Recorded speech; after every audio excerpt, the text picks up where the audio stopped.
My name is Olivia, and this is my story, a story about the perfect husband who turned out to be living a life I never knew existed. They say no one is perfect, but Jacob, he came close, thoughtful, hardworking, and someone who made me feel like I was the luckiest woman alive, or so I thought. This is how I uncovered the truth about the man I thought I knew, and how his carefully constructed lies unraveled everything. Jacob and I had been married for 8 years.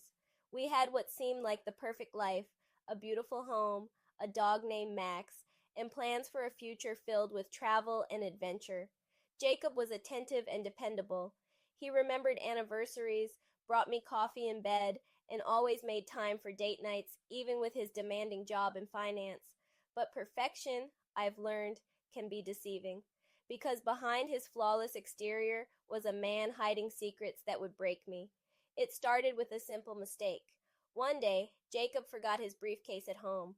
He called me from work, asking if I could drop it off. When I opened the briefcase to make sure everything was there, I noticed something odd. Inside, tucked beneath a pile of papers, was a receipt. It was for a hotel I'd never heard of. At first, I thought nothing of it. Maybe it was for a work event. But when I checked the date, my stomach dropped. It was from last Saturday, the day Jacob said he had been in a meeting all afternoon. I tried to convince myself there was an explanation. Jacob had never given me a reason not to trust him, but that receipt planted a seed of doubt I couldn't ignore. That night, I couldn't sleep. My mind kept returning to the receipt. So, while Jacob was in the shower, I did something I'd never done before. I checked his phone, but there was nothing there, no suspicious messages, no hidden apps. It was as if he had nothing to hide, and yet something didn't feel right. The next day, I called the hotel. I told them I'd lost a piece of jewelry and asked if they could check the room Jacob had stayed in. What they told me made my blood run cold. The reservation was for 2 guests, the receptionist said. I confronted Jacob that evening. I told him about the receipt, about the call to the hotel. He didn't deny it. He didn't even try to make an excuse.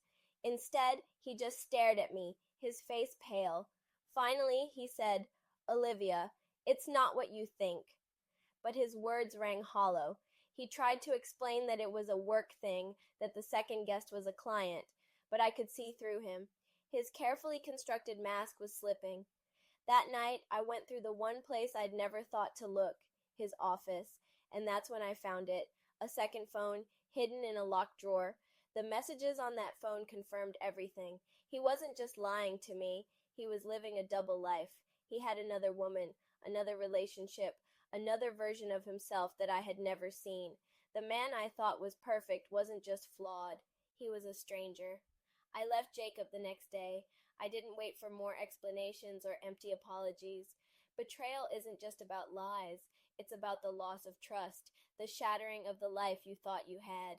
Jacob's perfection was a facade, and when it crumbled, so did everything we'd built together.